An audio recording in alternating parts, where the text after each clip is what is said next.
আসসালামু আলাইকুম ওয়া রাহমাতুল্লাহি ওয়া বারাকাতুহু। আমরা মহান আল্লাহ রব্বুল ইজ্জত ওয়াল জালাল তার দরবারে লাখো কোটি শুকরিয়া আদায় করি, যিনি দয়া করে হাঁটি হাঁটি পা পা করে আমাদেরকে বিশ্বের একটি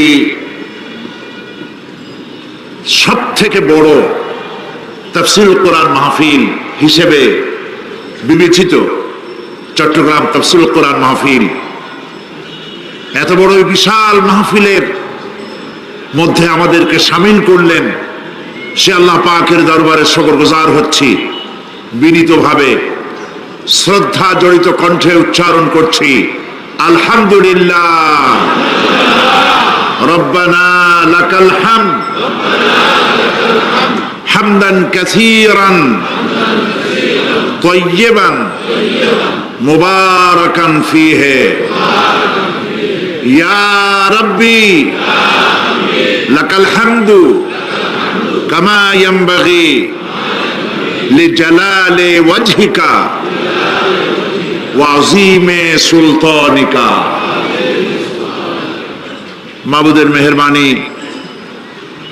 চট্টগ্রাম ইসলামী সমাজ কল্যাণ পরিষদ কর্তৃক আয়োজিত তাফসীরুল কোরআন মাহফিল এবার 24তম বছর। আলহামদুলিল্লাহ। আগামী বছর এর সিলভার জুবিলি, রজত জয়ন্তী, শিখি শতাব্দী উদযাপিত হবে ইনশাআল্লাহ।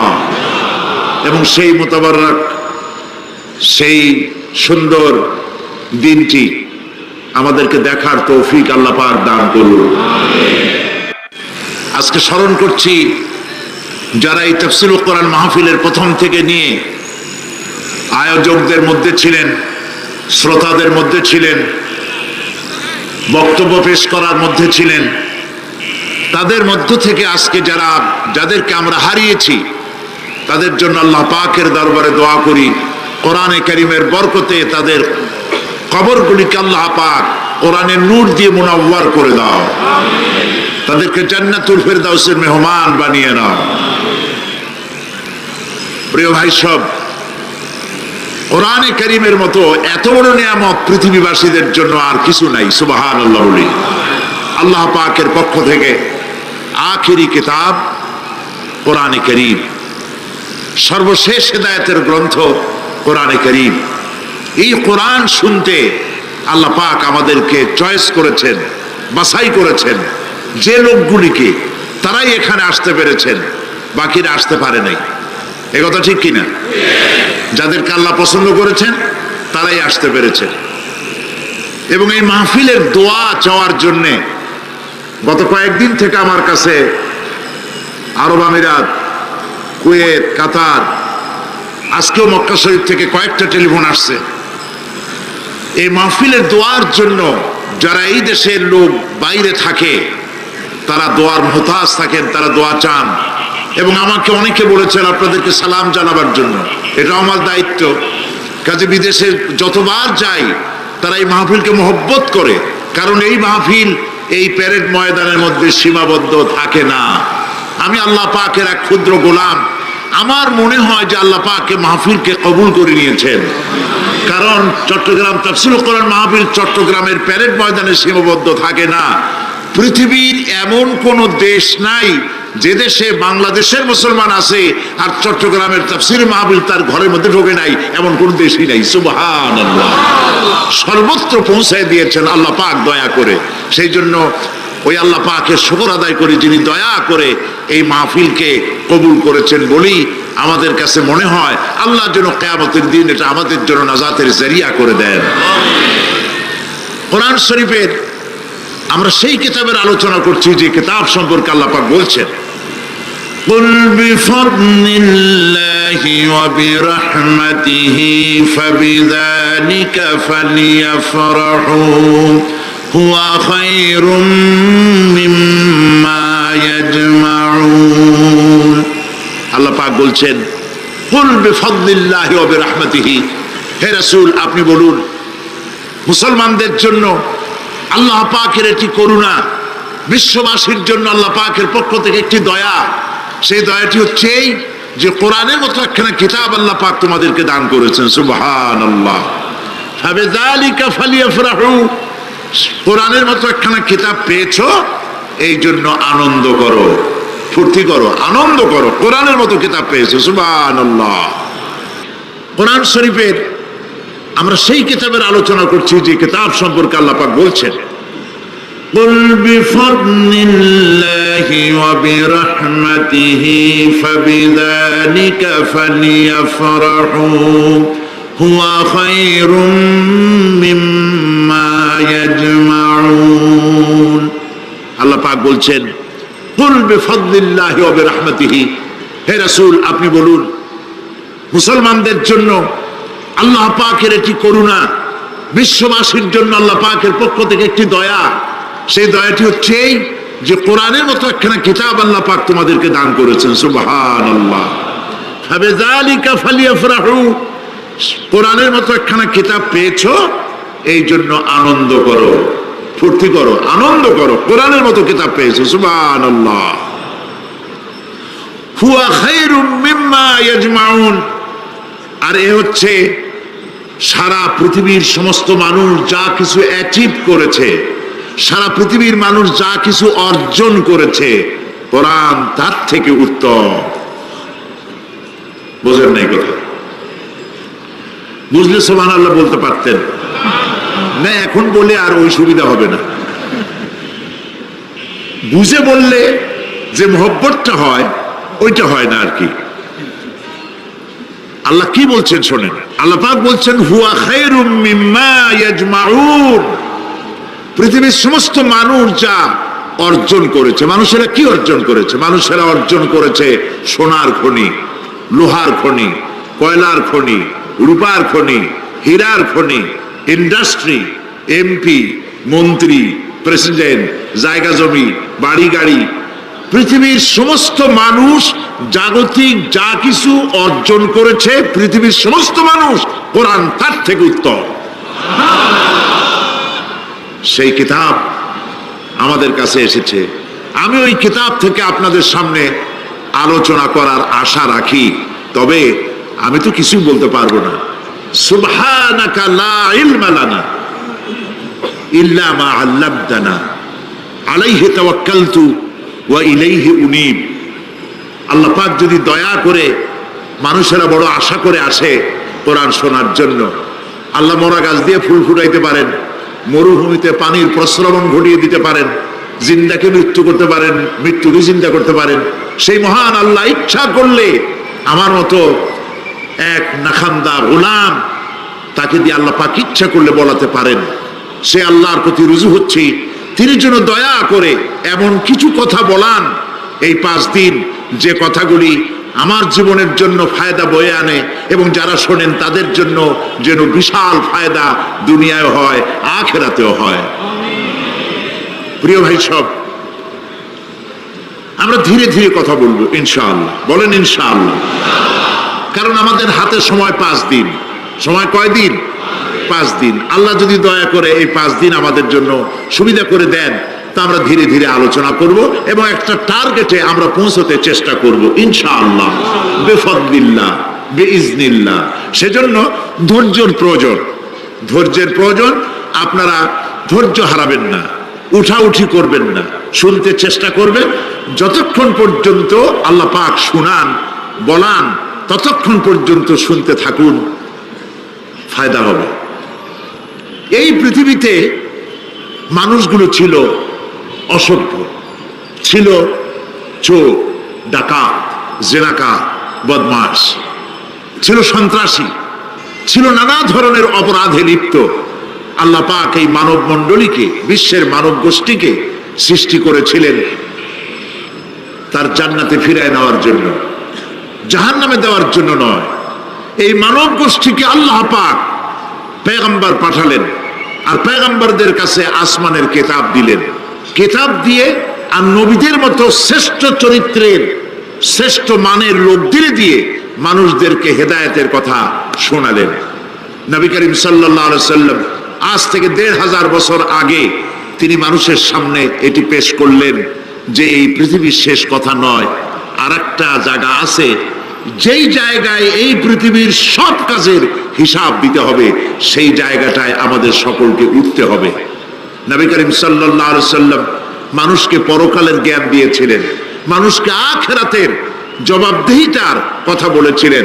জবাবদেহিতা শুধু গভর্নমেন্টের কাছে না, শুধু ঊর্ধ্বতন কর্মকর্তার কাছে না, ট্রান্সপারেন্সি, স্বচ্ছতা, জবাবদেহিতা শুধু ঊর্ধ্বতন কর্মচারী বা কর্মকর্তার কাছে নয়, সব থেকে বড় জবাবদেহিতা হবে কার কাছে? জোরে বলেন, কার কাছে? সে আল্লাহ পাকের কাছে জবাবদেহি করতে হবে প্রত্যেকটি কাজের, প্রত্যেকটি কথার। এই কথাগুলি কোরআনে কারিমে আল্লাহ পাক বিধৃত করেছেন। পরকালের উপরে আল্লাহ যত কথা বলেছেন, পরকালের উপরে ভিত্তি করে, আখিরাতের উপরে ভিত্তি করে আল্লাহ রাব্বুল আলামিন যত কথা বলেছেন, মওতের কথা, কবরের কথা, হাসরের কথা, সিরাতের কথা, মিজানের কথা, জাহান্নামের কথা, জান্নাতের কথা, বিচারের কথা, পরকাল কেন্দ্রিক যত কথা আল্লাহ পাক কোরআন শরীফে বলেছেন, সব কথাগুলি যদি এক জায়গায় করা যায়, গোটা কোরআন শরীফের 10 পারার সমান হয়ে যাবে। সম্ভবত কোরআনে কারিমের এমন কোন রুকু, এমন কোন পাতা নাই যেখানে আকারে ইঙ্গিতে পরকালের জবাবদেহিতা সম্পর্কে একেবারে কিছু বলা হয়নি। এই পরকাল কেন্দ্রিক কথাগুলির কারণেই সেই জামানার চোর, ডাকাত, ছিনতাইকারী, ধর্ষণকারী সব হেদায়েত হয়ে গিয়েছিল, আর মানুষগুলি পৃথিবীর সর্বশ্রেষ্ঠ সম্মানিত জাতিতে পরিণত হয়ে গেছিল। ঠিক কিনা বলেন? সত্য কিনা বলেন? আল্লাহর নবী বলেন, ইন্নাল্লাযী লাইসা ফী জাওফিহি শাইউম মিনাল কুরআনি কাল বাইতিল খারিব। যেই স্মৃতির ভিতরে, যেই দেহের ভিতরে কোরআন নাই, ওই দেহটা একটা বিরান বাড়ির মতো, একটা পোড়ো বাড়ির মতো। যেই বাড়িতে মানুষ থাকে না, এটাকে বিরান বাড়ি বলে। তো যেখানে মানুষ থাকে না, এটা একটা বাড়ি কিন্তু মানুষ নাই, এই বাড়িতে কি থাকে বলেন তো? বলেন। এই কথার জবাবে প্রায় লোকেরা বলে যে ভূত থাকে। আপনারা এই বিষয়ে একেবারে নিশ্চিন্ত হন, পৃথিবীতে ভূত আর পেতনি বলে কিছু নেই। খামোখাই আপনারা ভয় পান, ভূত পেতনি নেই। যে ঘরে মানুষ নাই সেখানে চামচিকা থাকে, সেখানে বিচ্ছু থাকে, সাপ থাকে, সেখানে এই ধরনের সরীসৃপ এগুলি থাকে। এখন যেখানে যেই দেহের মধ্যে কোরআন নাই, সেই দেহটা বিরান বাড়ির মতো। আমাদের শিক্ষাঙ্গনগুলিতে এক সময় এর মনোগ্রামগুলিতে লেখা ছিল, ইকরা বিস্মি রাব্বিকাল্লাযী খালাক, লেখা ছিল রব্বি জিদনি ইলমা, লেখা ছিল না? ছিল। 1972 সনে যারা ক্ষমতায় এলেন, তারা এসে আল্লাহর কোরআনের আয়াত দুটি তুলে ফেলে দিলেন। এটি কি মিথ্যে না সত্য? দেখুন, কোরআনে কারিম এমনিতেই ওখানে পড়ানো হয় না, পরীক্ষায় পাশ করার জন্য 2-4টা আয়াত, 2-4টা হাদিস, আর তো কিছু নাই। একথা সত্য কিনা? মনোগ্রাম ছিল, কোরআনের আয়াত লেখা ছিল, এই কোরআনের আয়াত তুলে দেওয়া হলো। এখন কোরআন নাই। কোরআন নাই কি আছে? যেই দেহের ভিতরে কোরআন নাই, যে স্মৃতিতে কোরআন নাই, সেটা বিরান বাড়ির মতো। বিরান বাড়িতে বিচ্ছু থাকে, সাপ থাকে, কুইচা থাকে, সেখানে হিংস্র প্রাণী থাকে। যেখানে যে শিক্ষাঙ্গনগুলিতে কোরআন নাই, সেই শিক্ষাঙ্গনগুলিতে ওই সব জিনিস থাকে যা বিরান বাড়িতে থাকে। কথা বুঝতে পেরেছেন? ফলে আমাদের শিক্ষাঙ্গনগুলি থেকে চাঁদাবাজ, মাস্তান, গুন্ডা, ধর্ষণকারী ইত্যাদি সাপ্লাই হচ্ছে, তবে সব না। একটা উল্লেখযোগ্য অংশ খারাপ হয়ে যাচ্ছে। এটা ঠিক কিনা বলেন? এই খারাপ যদি ভালো বানাতে চাই, নীতি নৈতিকতা ছাড়া, কোরআনের শিক্ষা ছাড়া, পরকালের জবাবদেহি তার চিন্তা ছাড়া আমরা আমাদের শিক্ষাঙ্গনকে বিডিআর দিয়া, পুলিশ দিয়া, আর্মি অপারেশন করে এই নীতি নৈতিকতার সৃষ্টি করা যাবে না। মানুষ ওজনে কম দেয়, খাদ্যে ভেজাল দেয়, জমিনের আইল ছেড়ে, বউকে পর্দায় রাখে না, মিথ্যা কথা বলে, ওয়াদা খেলাপ করে, প্রতারণা করে। এই সব জিনিস আপনি বন্ধ করতে পারবেন না ক্লিন হার্ট তো ভালো, এর থেকেও বড় কোনো অপারেশন যদি থাকে সে অপারেশন করেও মানব গোষ্ঠীকে ভালো বানানো যাবে না। একটি জিনিসই মানুষকে ভালো করতে পারে, সেটা হলো আল্লাহর কাছে কিয়ামতের দিন জবাবদেহিতা। এই জবাবদেহিতার উপরে ভিত্তি করেই আমি আপনাদের সামনে কথা বলতে চাই, যদি আল্লাহ পাক আমাদেরকে তৌফিক দান করেন। আমরা বলি আমিন। নবী করিম সাল্লাল্লাহু আলাইহি ওয়াসাল্লাম তার নবুয়তের শুরুতে তিনি তিনটি বিষয় মানুষকে দাওয়াত দিয়েছেন। এর একটি হলো তাওহীদ, একটি হলো রিসালাত, আর একটি হলো আখিরাত। তাওহীদ বলতে তিনি বুঝাইছেন সার্বভৌমত্বের মালিকানায় আল্লাহর সাথে কোনো শরীক নাই। কথা বুঝতে পেরেছেন? সার্বভৌমত্ব, ক্ষমতা এবং তার কর্তৃত্বে আল্লাহর সাথে কোনো শরীক নাই। এই কথা বিশ্বাস করার কোনো উপায় নাই যে সকল ক্ষমতার উৎস জনগণ। এই কথা বলা এবং বিশ্বাস করা মুসলমানদের কোনো সুযোগ নাই। সকল ক্ষমতার কর্তৃত্বের কেবলমাত্র একমাত্র শুধুমাত্র মালিককে আল্লাহ পাক বলেছেন আন্নাল কুওয়াতা লিল্লাহি জামিআ, সমস্ত ক্ষমতার উৎস কেবলমাত্র কে? আল্লাহ পাক। এটি হলো নবী করিম সাল্লাল্লাহু আলাইহি ওয়াসাল্লামের প্রথম দাওয়াত। দ্বিতীয় দাওয়াত হলো নবী করিম সাল্লাল্লাহু আলাইহি ওয়াসাল্লাম বলেছেন আমি হচ্ছে আল্লাহ রসুল, আল্লাহ রসুল হিসেবে আমাকে প্রেরণ করেছেন।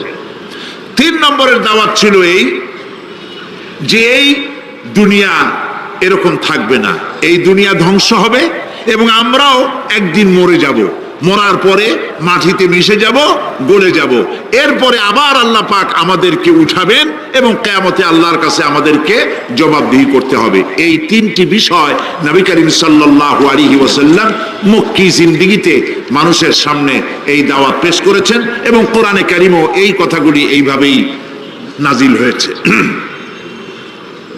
কাফেরেরা 3টি জিনিসের প্রথম জিনিসের সাথে তারা দ্বিমত খুব একটা করতে পারে নাই। তারাও জানতো যে আল্লাহ এক আছেন।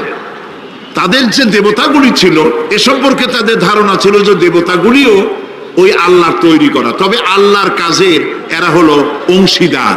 যেরকম গভর্নমেন্টের একজন প্রধানমন্ত্রী থাকে আর একজন প্রেসিডেন্ট থাকে আর বিভিন্ন বিভাগে মন্ত্রীরা থাকে, আল্লাহরও ওইভাবে রাষ্ট্র, আল্লাহ বা ভগবান বা গড তারও এই বিশ্ব এগুলিকে পরিচালনা করার জন্য বিভিন্ন মন্ত্রণালয় আছে, আর ওই সব মন্ত্রণালয়গুলিতে আমাদের দেব দেবতাগুলিকে এইভাবে শরীক করে রাখা তিনি রেখেছেন। এটা হলো তাদের ধারণা।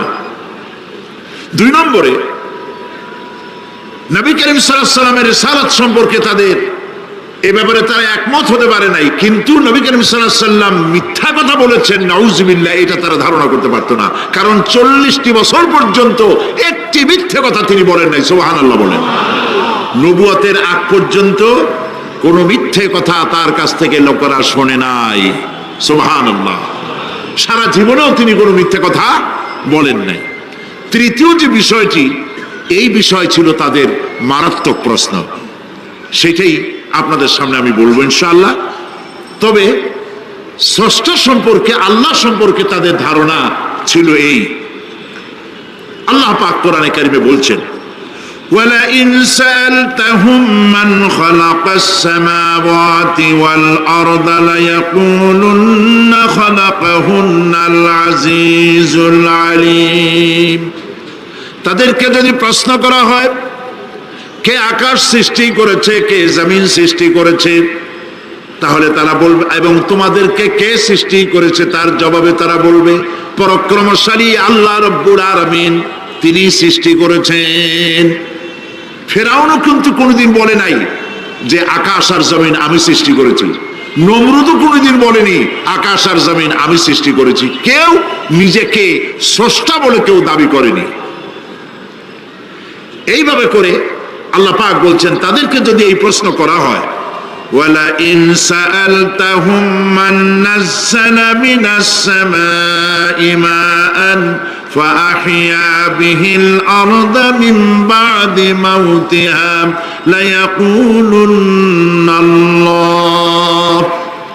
আল্লাহ পাক বলেন তাদেরকে যদি প্রশ্ন করা হয় আকাশ থেকে কে পানি বর্ষণ করছে এবং এই পানি দিয়ে মৃত্যু জমিনকে কে জিন্দা করে দিল, এই প্রশ্ন যদি করা হয়, তারা বলবে আল্লাহ।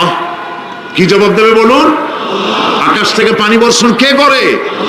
জমিন, এই মরা জমিনকে আকাশের পানি দিয়ে, বৃষ্টির পানি দিয়ে জমিনটাকে সিক্ত করে দিয়ে ফসল উৎপাদনের ব্যবস্থা কে করে দেন? কাফেররা এটাকে অস্বীকার করতো না।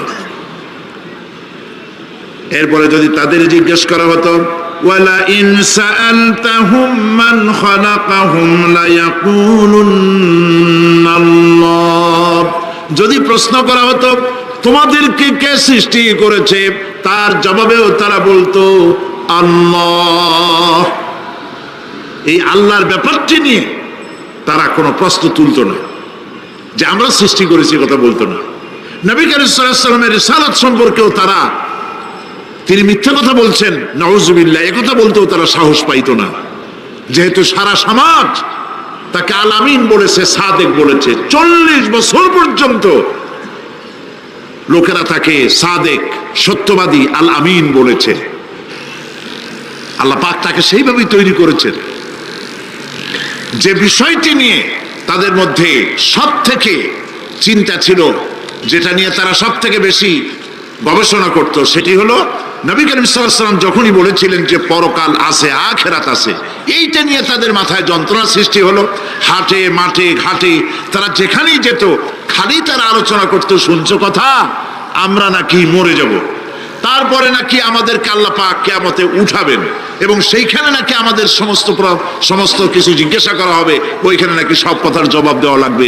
এমন কথা বাপের কাছেও শুনি নাই, দাদার কাছেও শুনি নাই, কি সব আজে বাজে কথা এখন আমরা শুনতেছি। এই জাতীয় তারা ঠাট্টা বিদ্রুপ ইত্যাদি করত। ঠিক এই ধরনের একটি প্রেক্ষাপটে আল্লাহ পাক সূরা নাবা অবতীর্ণ করলেন। পড়েন আমার সাথে, আউযু বিল্লাহি মিনাশ শাইতানির রাজীম, বিসমিল্লাহির রাহমানির রাহিম। শয়তানের ওয়াসওয়াসা থেকে পানাহ চাই। পরম করুণাময় আল্লাহ রাব্বুল আলামিনের নামে শুরু করছি। عما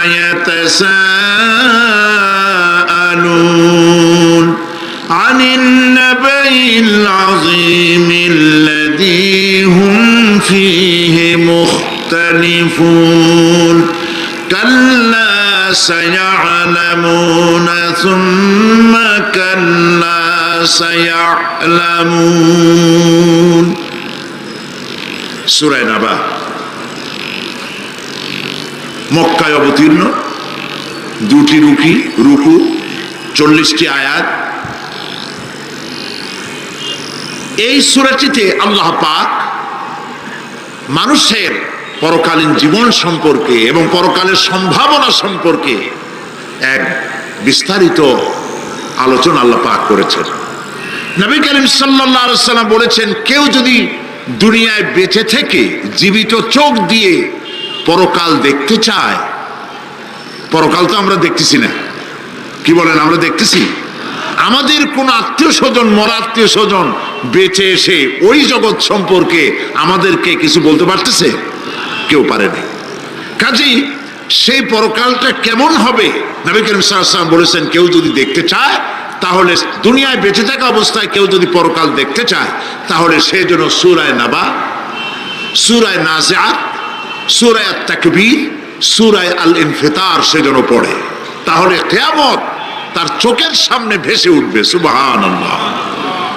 আল্লাহ পাক বলছেন, আম্মা ইয়াতাসাআলুন, তারা কি সব ব্যাপারে জিজ্ঞাসাবাদ করছে? আনিন নাবাইল আযীম, সেই মহা ব্যাপারটি, সেই মহা খবরের ব্যাপারেই কি তারা এসব প্রশ্ন করছে? আল্লাযী হুম ফীহি মুখতালিফুন, যে ব্যাপারে তারা নিজেরাই মতদ্বৈততায় ভুগছে এবং নিজেরাই ঠাট্টা বিদ্রুপ ইত্যাদি করে বেড়াচ্ছে। কাল্লা সায়ালামুন, কখনো নয়, অবশ্যই তারা জানতে পারবে। সুম্মা কাল্লা সায়ালামুন, পুনরায় বলছি, অবশ্যই তারা এই বিষয়টি জানতে পারবে। এ হলো আয়াত যদ্দূর পড়েছিলাম তার শাব্দিক তর্জমা। এরা আম্মা ইয়াতাসাআলুন আনিন নাবাইল আযীম, নাবাইল আযীম বলতে কিয়ামত এবং পরকালকে বোঝায়।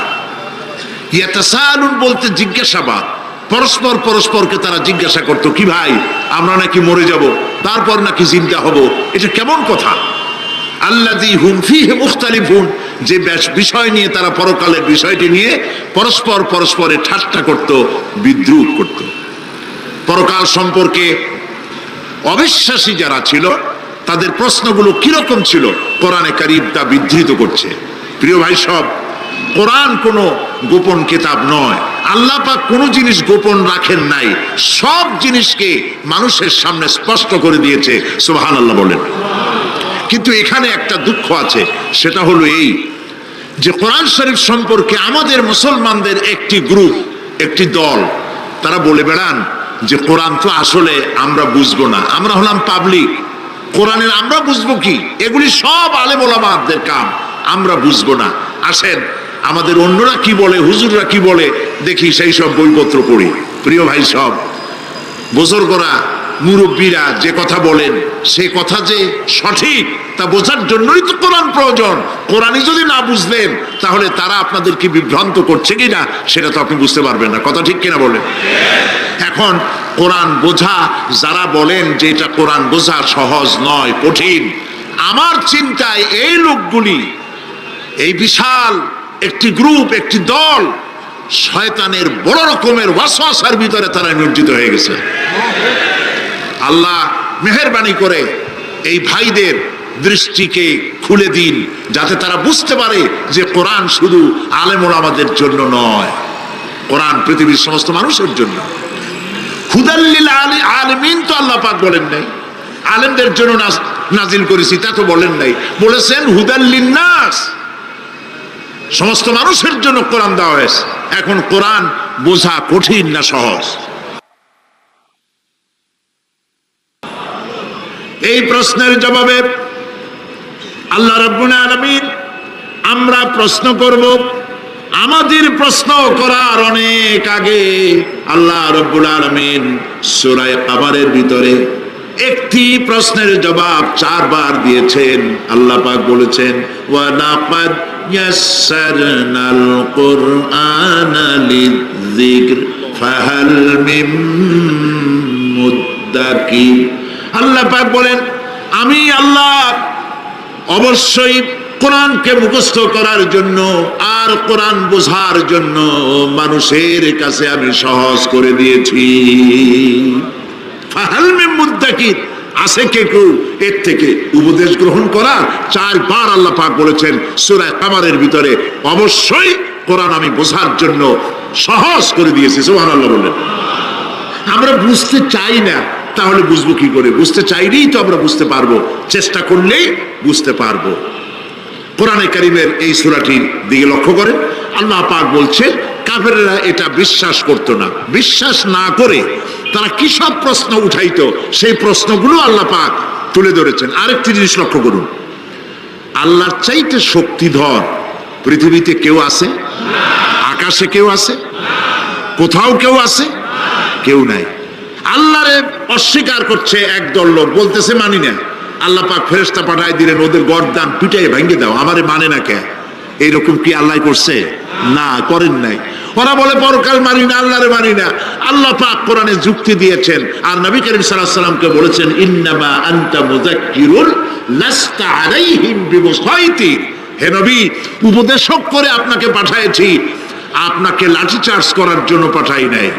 আপনি দারোগা নন, আপনি প্রচারক, মানুষকে উপদেশ দিন সুন্দর সুন্দর ভাষায়। উদউ ইলা সাবিলি রাব্বিকা বিল হিকমাতি ওয়াল মাউইজাতিল হাসানা, মিষ্টি মিষ্টি ভাবে, সুন্দর ভাবে, সুকৌশলে মানুষকে ভালো ভালো কথাগুলি সুন্দর করে বুঝিয়ে দিন। সুবহানাল্লাহ বলেন। এখন এই কাফেররা বলছে পরকাল বুঝি না, এগুলা কেমনে হয়? আমরা অস্বীকার করি, মানি না। আল্লাহ পাক সাথে সাথে ফেরেশতা দিয়ে কারো ঘাড় মটকান নাই, কিন্তু পারতেন না? পারতেন না? আরে ভাই বলেন না কেন, পারতেন কি না? অবশ্যই পারতেন, কিন্তু তা করেন নাই। প্রত্যেকটি কথা যুক্তি দিয়ে, হাজারো যুক্তি দিয়ে আল্লাহ পাক বুঝাইছেন। সুবহানাল্লাহ।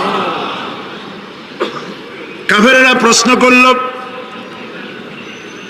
তারা বলতো আমাদের এই জীবন শেষ, মৃত্যুর পরে আমাদের আর নতুন করে ওঠা লাগবে না।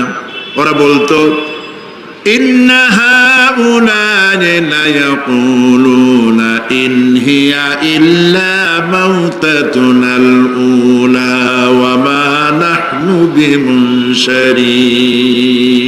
তারা বলতো এই জীবনটাই আমাদের শেষ, এইখানে আমরা মৃত্যু ছাড়া, আমাদের এই জীবন ছাড়া আর কিছুই নাই, আর আমাদেরকে পুনরুত্থিত করা হবে না। পরিষ্কার তারা বলতো যে আমাদেরকে পুনরুত্থিত করা হবে না। এরপরে তারা আরো বলতো মা নাদরি মাসসাআতু ওয়ান নাযুন্নু ইল্লা যান্না ওয়া মা নাহনু বিমুস্তাইকিনিন।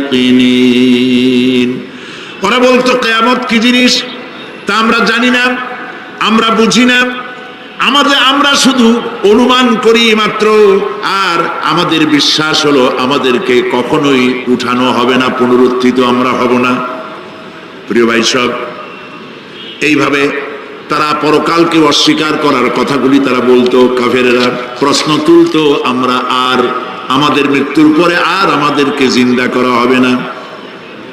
আখিরাতের জীবন সম্পর্কে কাফেরেরা আর বলতো ওয়াকালু আইযা কুন্না ইযামান ওয়া রুফাতান আইন্না লামাবউসুনা খালকান জাদীদা। তারা বলতো যে আমরা মরে যাওয়ার পর আমাদের গোশতগুলি মিশে যাবে, হাড্ডি গুড্ডিগুলি পচে যাবে, এরপরে আমাদেরকে নতুন করে চিন্তা করা হবে। এটা মাথার মধ্যে ঢোকে না, কি আশ্চর্য ধরনের কথাটা হবে কি করে। কাফের বেঈমানেরা আরো নানা ধরনের প্রশ্ন তারা করত। তারা বলতো আইদা মিতনা ওয়া কুন্না তুরাবান যালিকা রাজউন বাঈদ। আমরা মাটিতে মিশে যাব, তারপরেও কি আমাদেরকে চিন্তা করা হবে, আমাদেরকে আবার উঠানো হবে? এটা তো বুদ্ধির, এটা চিন্তার বাইরের কথা, এটা তো মানতে পারি না। আসলে কাফেরদের এই বক্তব্য অনুযায়ী পরকালের জীবন বুদ্ধি বহির্ভূত নয়।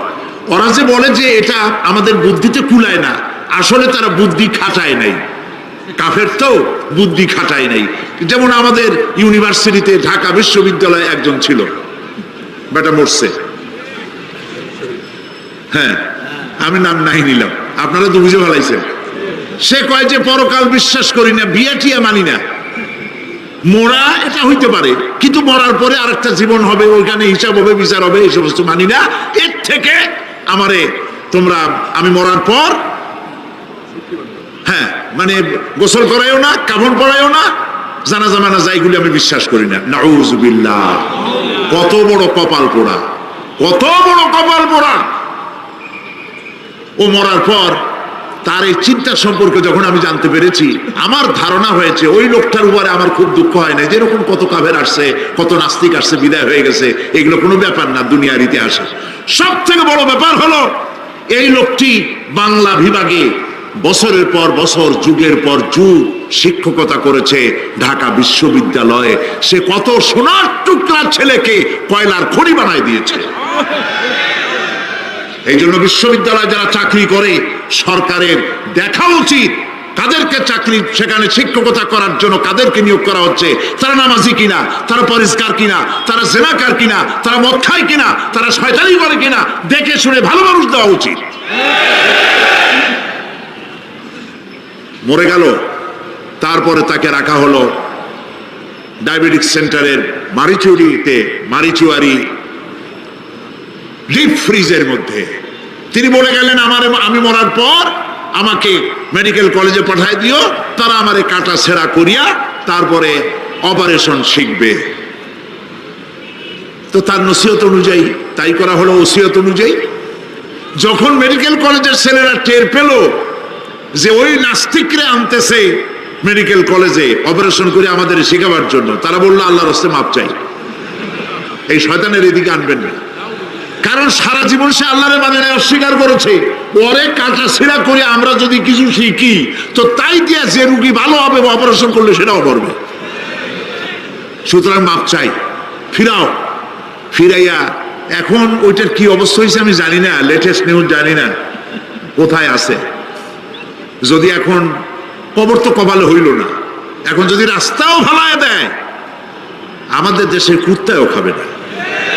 কারণ কুত্তাগুলি আমাদের দেশে এত অভদ্র না যে এত পচা বাসি লাশ খাবে, ওদেরও একটা রুচি টুচি আছে। প্রিয় ভাই সব, এদের চিন্তা, এদের বুদ্ধি হলো, এদের বুদ্ধি সীমিত বুদ্ধি। আর আল্লাহ কোরআনে বুদ্ধির কথা বলেন নাই, আল্লাহ বলেছেন জ্ঞানের কথা। আর ওরা হলো বুদ্ধিজীবী। ওরা কি জীবী কন? বুদ্ধিজীবী। আচ্ছা, আপনারা একটা প্রশ্নের জবাব দেন তো, দুনিয়ার সব থেকে বড় বুদ্ধিজীবী কেনা? মাশাআল্লাহ, আপনাদের ওয়াজ না শুনলেও হবে, আপনারা তো জানি ফেলেছেন সব। সব থেকে বড় বুদ্ধিজীবীর নাম হলো শয়তান। আর সব থেকে বড় জ্ঞানীর নাম হযরত আদম আলাইহিস সালাম। মানুষের মধ্যে সর্বপ্রথম আল্লাহ তাকে জ্ঞান দান করেছিলেন। সুবহানাল্লাহ। আল্লাহ পাক কোরআনের মধ্যে কোথাও বলেন নাই যে আমি বুদ্ধি দিছি। আল্লাহ পাক বলেছেন ওয়া আল্লামা আদামাল আসমাআ কুল্লাহা, আমি আদমকে সমস্ত জিনিসের জ্ঞান দিয়েছি, নামগুলা শিখাইছি। সুবহানাল্লাহ। ওয়ালাকাদ আতাইনা লুকমানাল হিকমা, আমি লোকমানকে জ্ঞান দান করেছি। ওয়ালাকাদ আতাইনা দাউদা ওয়া সুলাইমানা ইলমা, আমি দাউদ আর সুলাইমানকে কি দিছি? বুদ্ধি দিছি। কি দিছি? জ্ঞান দান করেছি। ইব্রাহিম আলাইহিস সালাম বলেছেন, হে আমার আব্বা, হে আমার পিতা, আমার কাছে এমন জ্ঞান এসছে যে জ্ঞান আপনার কাছে নাই। ফাত্তাবিউনি আহদিকা সিরাতান সাবিয়্যা, আপনি আমার অনুসরণ করেন, আমি আপনাকে সোজা রাস্তায় উঠাই দেব। সুবহানাল্লাহ। আমার কাছে এমন ইলম আসছে। কোরআনে কারীম আল্লাহ রাব্বুল আলামিন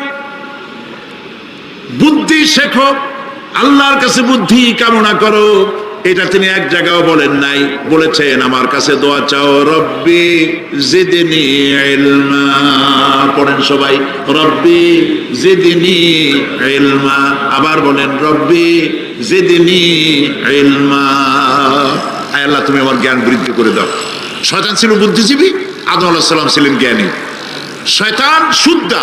আল্লাহ পাক যখন সকলকে বললেন উসজুদু লিআদামা, সবাই মিলে আদমরে সেজদা দাও, ফাসাজাদু, সবাই মিলে সেজদা করলো, ইল্লা মিস্টার ইবলিস সেজদা করলো না। আবা ওয়াস্তাকবারা ওয়া কানা মিনাল কাফিরিন, কপাল পূর্ণ, জম্মের পোড়া। এখন ও যে বুদ্ধিজীবী, দুনিয়ার বড় বুদ্ধিজীবী, দেখেন অবস্থা। আল্লাহ পাক জিজ্ঞেস করলেন, ইবলিস রে, আমার হুকুমটা তুই মানলি না কেন? কোন জিনিস তোরে বাধা দিল আমার হুকুম অমান্য করতে? মানলি না কেন? তখন ও তো বুদ্ধিজীবী, বুদ্ধির আশ্রয় নিয়েছে। সে বলছে, আল্লাহ পাক, এটা মানি নাই একটা বৈজ্ঞানিক কারণেই, একটি দার্শনিক কারণেই মানতে পারি নাই। কারণ হচ্ছে খালাকতানি মিন নার ওয়া খালাকতাহু মিন তিন, তারে বানাইছো মাটি দিয়া, আমারে বানাইছো আগুন দিয়া, আনা খায়রুম মিনহু, আমি ওর থেকে অনেক ভালো। নাউযুবিল্লাহ। কত বড় কপাল পোড়া। আগুনের গতি হলো ঊর্ধ্বমুখী, মাটির গতি নিম্নমুখী। ঊর্ধ্বগতি সম্পন্ন একটা জিনিসকে নিম্নমুখী জিনিসের সামনে মাথা নত করতে বলা তোমার একটা অবৈজ্ঞানিক অদার্শনিক হুকুম হয়ে গেছে। নাউযুবিল্লাহি মিন যালিক।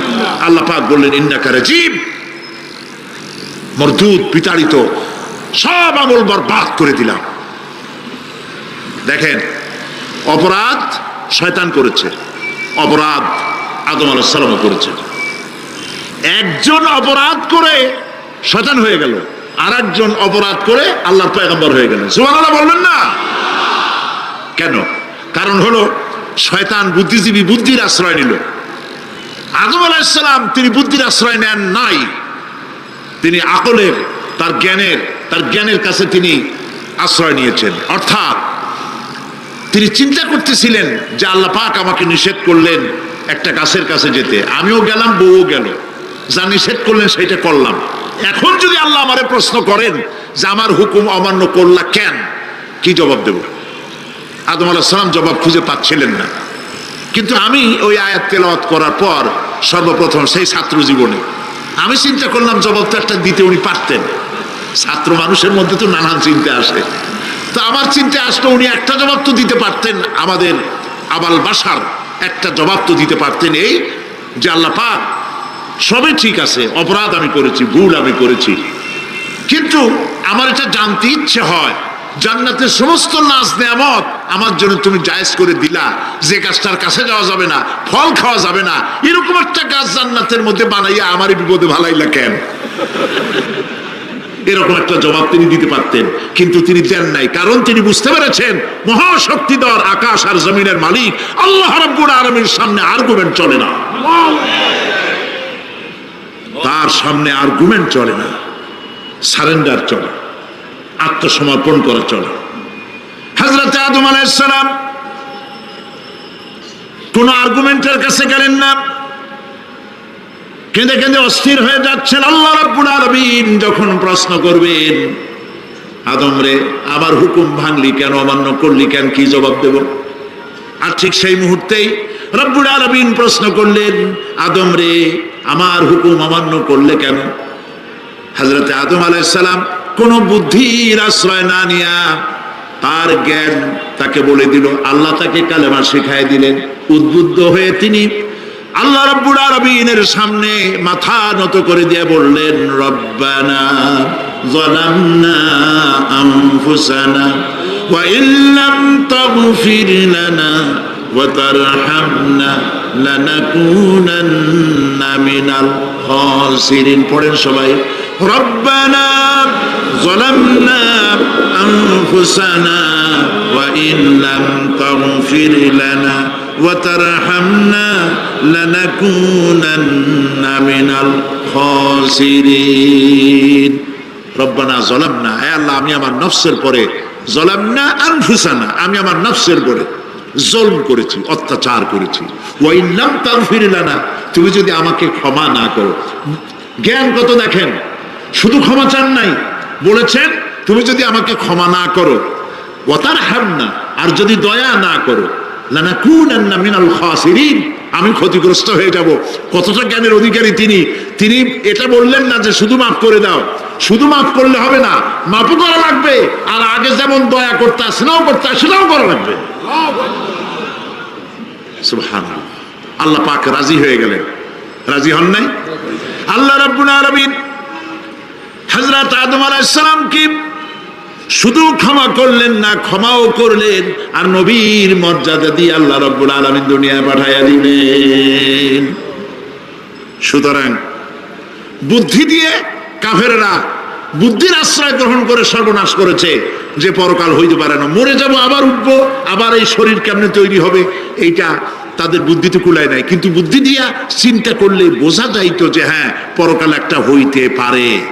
আর একটা কথা বলি, সেটা হলো এই, বহুত মানুষ আছে পরকাল বিশ্বাস করে না, আছে না? এমন আছে। এখন আমরা বিশ্বাস করি পরকাল, আমরা কারা কারা বিশ্বাস করি হাত উঁচু করে দেখান তো। আলহামদুলিল্লাহ বলি, বলেন আলহামদুলিল্লাহ।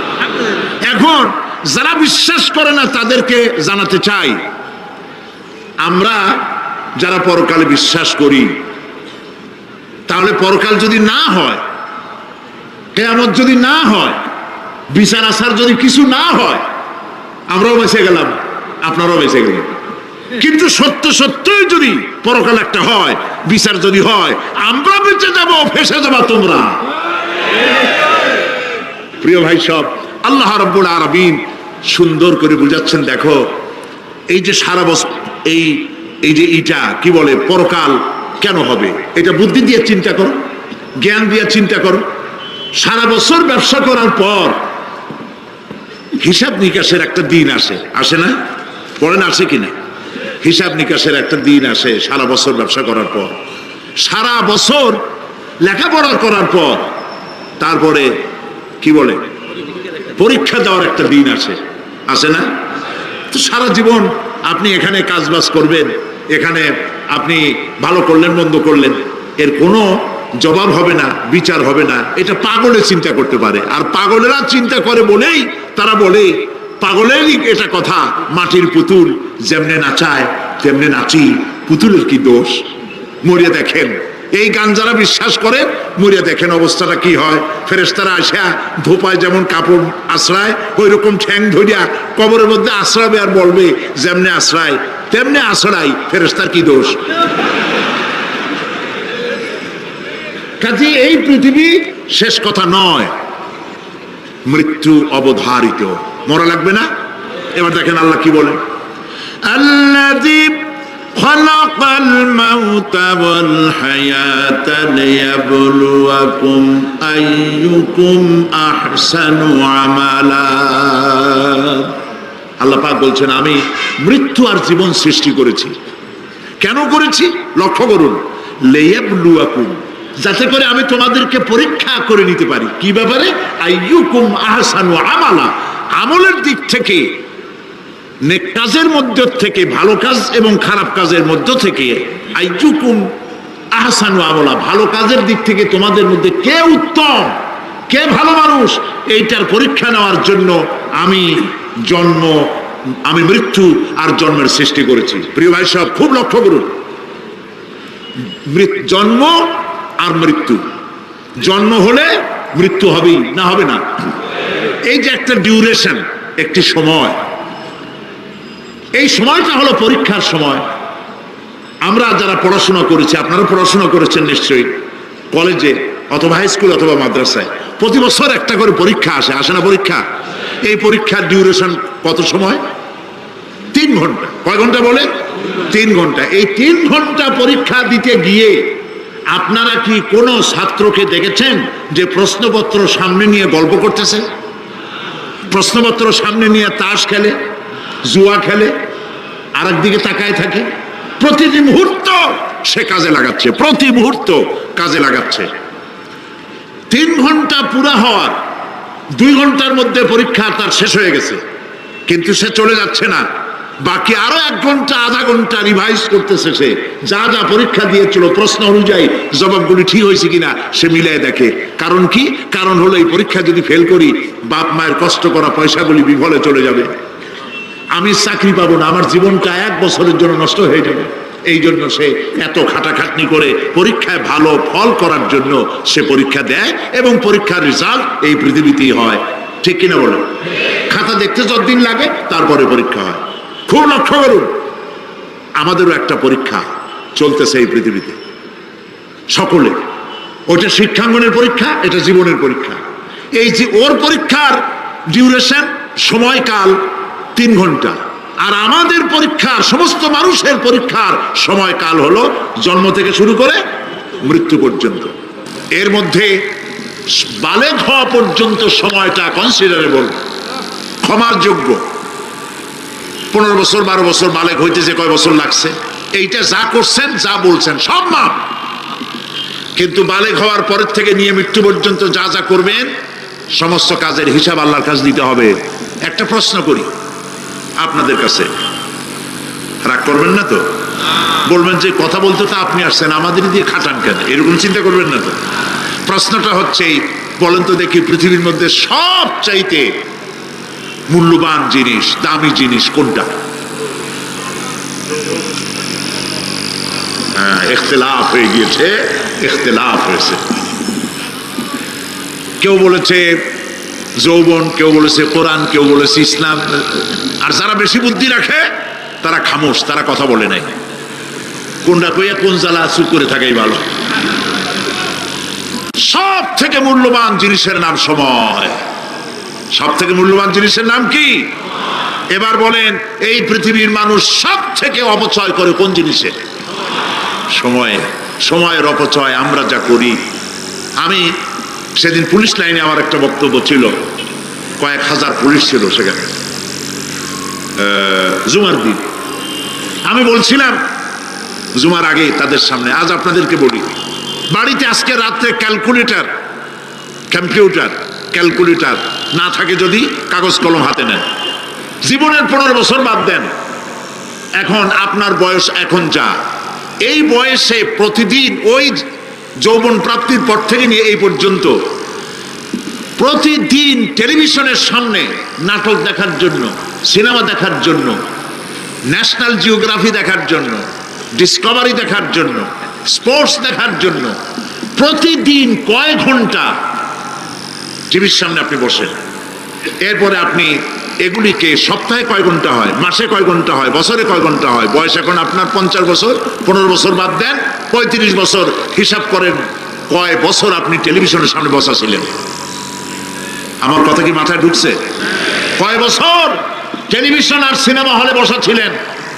চায়ের দোকানে গল্প করতে গিয়ে, আড্ডা মারতে গিয়ে কতটা সময় নষ্ট করেছেন?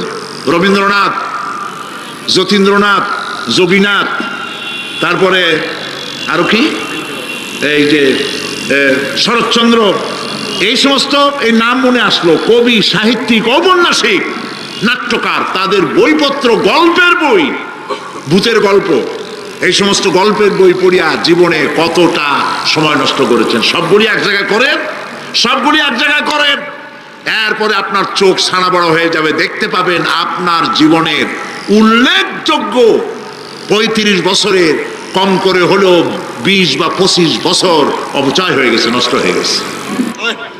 ইন্না লিল্লাহি ওয়া ইন্না ইলাইহি রাজিউন। জীবনের সব থেকে মূল্যবান সময়গুলি নষ্ট করে ফেলেছি আমরা। আল্লাহ পাক বলেছেন পরীক্ষা নেওয়ার জন্যই এই পৃথিবীতে দিয়েছিলাম। এখন ওর পরীক্ষার, ছাত্রের পরীক্ষার সময় 3 ঘন্টা, রেজাল্ট আউট হবে এখন। আর আপনার আমার পরীক্ষা মৃত্যুতে, জন্ম থেকে শুরু মৃত্যু পর্যন্ত, কিন্তু রেজাল্ট এখানে আউট হবে না। রেজাল্ট আউট হবে কোথায়? কিয়ামতের দিন। কোথায় হবে? হতেই হবে কিয়ামতের দিন।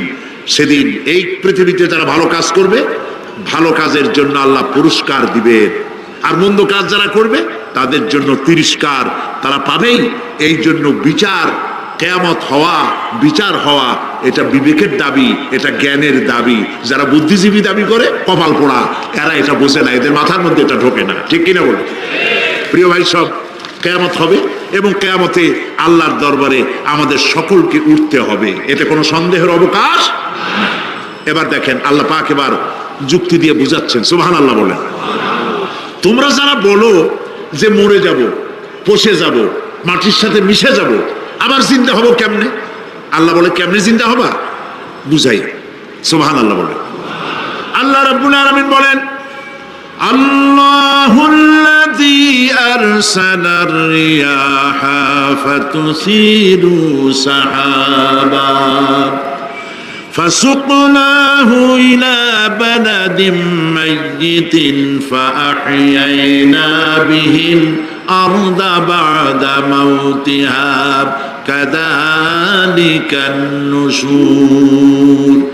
আল্লাহ পাক বলেন, লক্ষ্য করে দেখো, সমুদ্রের লবণাক্ত পানিগুলি বাষ্পীয় আকারে মেঘমালায় পরিণত করে দেই, আর বাতাসকে হুকুম করি মেঘটাকে টেনে নিয়ে যাও অমুক জায়গায়। আল্লাহ যেখানে বৃষ্টি দিতে চান, বাতাস মেঘকে ঠেলে নিয়ে সেখানে নিয়ে আসে, বৃষ্টির পানিগুলি পড়ল।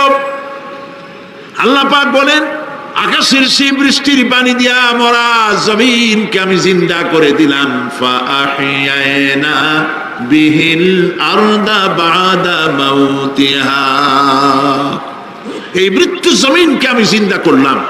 সেখানে তুমি বীজ বপন করলে, সেই বীজগুলি, বীজের মাথা ফাটাইয়া চারাগুলি কে বের করে দিল? মাটির আস্তরণ, মাটির আস্তরণের মধ্যে কদুর বিচি, লাউর বিচি, আপনারা কদু কন্যা লাউ বলেন, যেটাই হোক বুঝলেই হইল, কদু অথবা লাউ একই কথা। অথবা যে কোনো শাক সবজি, উদ্ভিদ, এর চারা, এর বীজ মাটিতে দেওয়া হলো। মাটিটা ফেটে চারা, যে পাতা দুটো বেরিয়ে আসলো, এই পাতা কি শক্ত না নরম? তাহলে মাটিটা ফাটাইয়া পাতা দুটো বাইর করে দিল কে? সুবহানাল্লাহ বলে। মরা জমিন থেকে, মরা জমিনে বৃষ্টির পানি দিয়ে জমিনটাকে জিন্দা করে, তার ভিতর থেকে আমি এভাবে করে জিন্দা করি, উদ্ভিদগুলিকে জিন্দা করে দেই। ঠিক একইভাবে কাযালিকান নুশুর, এইভাবে করে কিয়ামতে তোমাদেরকে উঠানো হবে। সুবহানাল্লাহ। লাল শাক দেখছেন? লাল শাক খান না আপনারা? বিচিগুলো ছোট ছোট, বিচিগুলি ছড়ায় দেন, দেখবেন কয়েকদিনের মধ্যে মাটির থেকে সব উদ্গত হয়ে যাবে। আল্লাহ পাক এই পৃথিবীতে আমাদের সৃষ্টি করেছিলেন, কবরের মধ্যে আমরা চলে যাব। সে কবর কি, হাসর কি ইত্যাদি বলবো ইনশাআল্লাহ ধীরে ধীরে। তো মাটির ভিতর থেকে এই গাছগুলি, চারাগুলি যেভাবে উদ্গত হয়, আল্লাহ পাক বলছেন এইভাবে করে আমি তোমাদেরকে জিন্দা করব, আবার উঠাবো, এতে কোনো সন্দেহ নাই। সুবহানাল্লাহ। রব্বুল আলামিন দৃষ্টান্ত দিয়ে বুঝাচ্ছেন, আলাম ইয়াকু নুতফাতাম মিন মানিয়্যিন ইউমনা সুম্মা কানা আলাকাতান ফাখালাকা ফাসাওয়া ফাজআলা মিনহু যাওজাইনি আয-যাকারা ওয়াল উনসা। আল্লাহ পাক বলেন, মানুষকে নিকৃষ্টতম মাতৃগর্ভে নিক্ষিপ্ত এক ফোঁটা পানি ছিল না, আমি তার থেকে আকার আকৃতি দিয়ে সুগঠিত করে মানুষের আকার দান করেছি, আর মায়ের পেটের ভিতরে আমি নারী আর পুরুষ বানাইছি, কন্যা সন্তান এবং পুত্র সন্তান বানাইছি। সুবহানাল্লাহ। এখন মানুষের কাছে আমরাও পারি। এই যে ক্লোনিং সিস্টেম একটা শুরু হয়েছে, শুনছেন আপনারা? কথা না কইলে বুঝি কি ক্লোনিং পদ্ধতি। এটি ক্লোনিং পদ্ধতি বিজ্ঞানীরা যারাই কাজটা করতেছে, তারা বিশ্ব সভ্যতাকে বিনষ্ট করার একটি মারাত্মক কাজে তারা হাত দিয়েছে। ক্লোনিং পদ্ধতিতে যে যা কিছু তৈরি হয়, এর আগে ভেড়ার বাচ্চা হয়েছে, ছাগলের বাচ্চা বানাইছে, সেগুলি তার মায়ের মতোই হয়েছে অথবা পিতার মতো হয়েছে। পিতার ডিএনএ নিয়ে একটা পুরুষ জাতীয় জন্তুর ডিএনএ অথবা স্ত্রী জাতীয় একটি জন্তুর ডিএনএ নিয়ে তারপরে বিশেষ প্রক্রিয়ার মাধ্যমে সন্তান, এই বাচ্চা উৎপাদনের ব্যবস্থা তারা শুরু করেছে পশু দিয়ে। এরপরে মানুষ এভাবে করা যায় কিনা সেই চিন্তা তারা করেছে। ইতিমধ্যে নাকি দুটো বাচ্চা হয়েছে, এটা সত্য না মিথ্যা এখনো যাচাই করা যায় নাই। কিন্তু পশুর থেকে যেগুলো হয়েছে সবগুলি রোগ নিয়ে আসছে পৃথিবীতে, গেল 1 নম্বর কথা। 2 নম্বরে ডিএনএর মাধ্যমে যে মানব শিশু পয়দা হয়, তার সবগুলি তার মায়ের অনুকরণে হয়। একেবারে অবিকল মায়ের চেহারা নিয়ে আসতেছে, অবিকল পিতার চেহারা নিয়ে আসতেছে। চিন্তা করুন, এই মেয়ে যখন বয়সপ্রাপ্তা হবে, তখন তার পিতা কি করে বুঝবে তার বউ কোনটা আর মেয়ে কোনটা? কথা শুনতেছেন? পিতার অবিকল চেহারা নিয়ে একটা সন্তান আসলো, এখন সন্তান বড় হয়েছে, তার মা কি করে বুঝবে যে আমার স্বামী আসছেন, আমার ছেলে আসছে? মানুষের এই হাজার হাজার crore crore million billion trillion মানুষ আল্লাহ পাক সৃষ্টি করেছেন এই পৃথিবীতে। একটা মানুষের চেহারার সাথে আর একটা মানুষের মিল, গলার আওয়াজেরও মিল নাই। যতই নকল করার চেষ্টা করুক একজন আর একজনের, ধরা পড়ি। ঠিক কিনা কন? ধরা পড়বেই। গলার আওয়াজের যদি মিল থাকতো কি হইতো? এই যে মাহফিলে আসছেন আপনার ওয়াজ শুনতে, বউ আছে বাড়ি, আপনার অবিকল আপনার আওয়াজের মতো একজন, গলার আওয়াজ ঠিক একই রকম, আপনার ঘরের দরজা কাছে যেয়ে বলতো, শুনছো আমি আসছি, দরজা খুলে দাও। তারপর দরজা খুললে কি হইতো চিন্তা করেন? সুবহানাল্লাহ বলবেন না?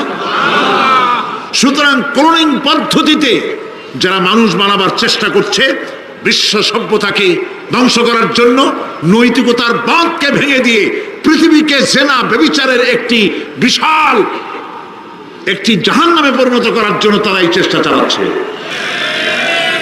উচিত হবে পৃথিবীর সমস্ত নেতৃবৃন্দ, বিশ্ব নেতৃবৃন্দের ঐক্যবদ্ধ হয়ে এই দুঃসাহসিক কাজকে বাধা দিয়ে বন্ধ করে দেওয়া উচিত। আল্লাহর সৃষ্টির সাথে পাল্লা দিতে গেলে ধ্বংস ছাড়া পথ থাকবে না। লক্ষ্য করেছেন? আপনি সাক্ষী দিলে আজ এক সাক্ষী দেবেন, কালকে বলবেন যে ওই সাক্ষী আমি দেইনি। আজকে সই করেছেন, কালকে বলবেন ওই সই আমি করি নাই। কিন্তু আল্লাহ রাব্বুল আলামিন আপনার ফিঙ্গারপ্রিন্ট, আপনার আঙ্গুলের ছাপ এমন করে দিয়েছেন, এই আঙ্গুল দিয়ে যদি কাগজের উপর একটা টিপ মারেন, টিপ সই করেন, আপনার বাবা কবর থেকে উঠে এসেও বলতে পারবে না যেটা আপনার না। আদম আলাইহিস সালাম থেকে নিয়ে আজ পর্যন্ত, আজ থেকে নিয়ে কিয়ামত পর্যন্ত যত মানুষ পৃথিবীতে এসেছে আর আসবে, কোন মানুষের আঙ্গুলের রেখার সঙ্গে আর একজন আঙ্গুলের রেখার মিল হবে না। এ হচ্ছে আমার আল্লাহর সৃষ্টি, সুবহানাল্লাহ। সুতরাং তিনি বলছেন, আমি মাতৃগর্ভের ভিতরে সন্তান তৈরি করি, সেই সন্তানকে কোনটা কন্যা সন্তান, কোনটা পুত্র সন্তান আমি বানাই। এই কাজটা যিনি পারেন, এবার দেখেন সামনে কি বলতেছেন আল্লাহ, এই কাজটি যিনি করতেছেন, আলাইসা যালিকা বিকাদিরিন আলা আইয়ুহিয়াল মাউতা। এত বড় কাজ যিনি সম্পাদন করেছেন, এক ফোঁটা নাপাক পানি, এক ফোঁটা নিকৃষ্ট গান্দা পানি যা শরীর থেকে নির্গত হলে পরে গোসল ফরজ হয়ে যায়, এমন এক ফোঁটা পানি দিয়ে তোমার জন্মের উৎপত্তি করেছি, আকার দিলাম, হাত দিলাম, পাও দিলাম, চোখ দিলাম, সুন্দর করে বানালাম, তারপরে পৃথিবীতে পাঠালাম।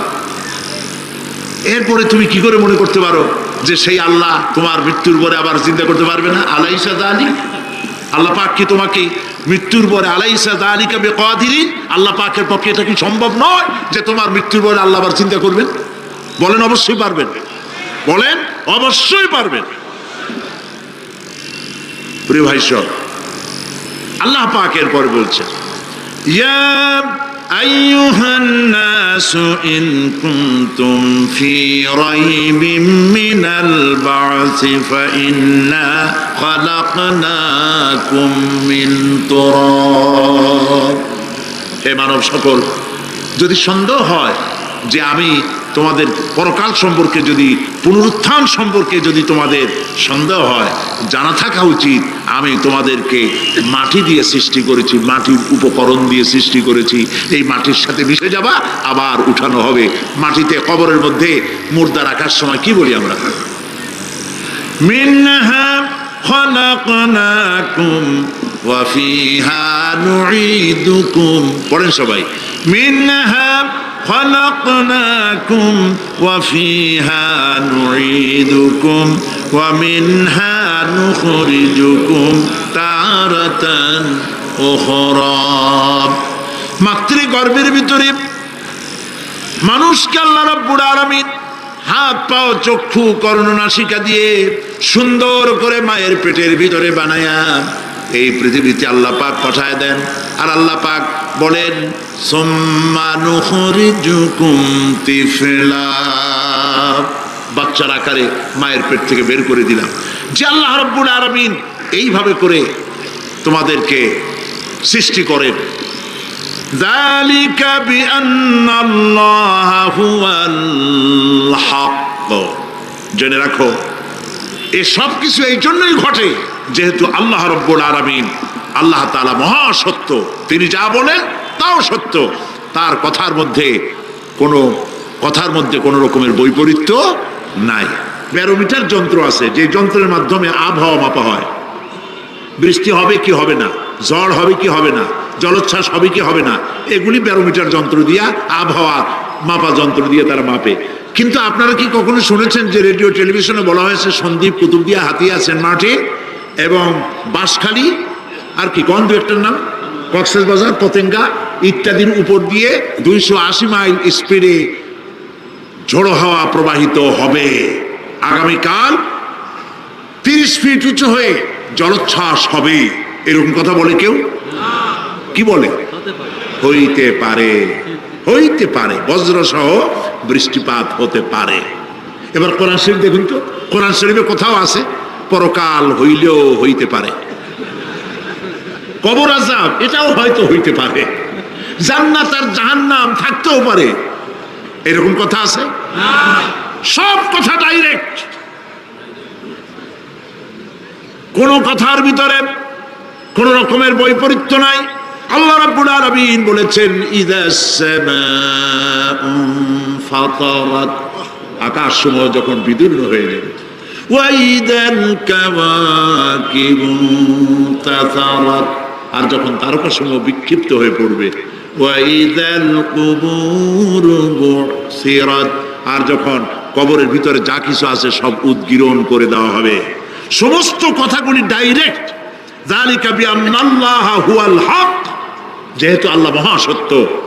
ওয়া মান আসতাকু মিনাল্লাহি কিলা, আর আল্লাহর চাইতে সত্যবাদী আর কে আছে? বলেন আছে কেউ? সে আল্লাহ রাব্বুল আলামিন বলেন, এত কিছু কাজ, এত সুন্দর ব্যবস্থাপনা করে যিনি করেন, ওয়া আন্নাহু ইউহিল মাউতা ওয়া আন্নাহু আলা কুল্লি শাইইন কাদির। সে আল্লাহ রাব্বুল আলামিন তোমাদেরকে তোমাদের মৃত্যুর পরে আবার জিন্দা করবেন, এতে সন্দেহ করার কোনো কারণ নাই। وأن الساعة آتية لا ريب فيها وأن الله يبعث من في القبور। আল্লাহ পাক বলছেন অবশ্যই কিয়ামত আসবে, তাকে কেউ বিন্দুমাত্র এতে কোনো সন্দেহ নাই। আর وأن الله يبعث من في القبور, আর আল্লাহ পাক অবশ্যই কবরে যা কিছু আছে সব বের করে নিয়ে আসবেন।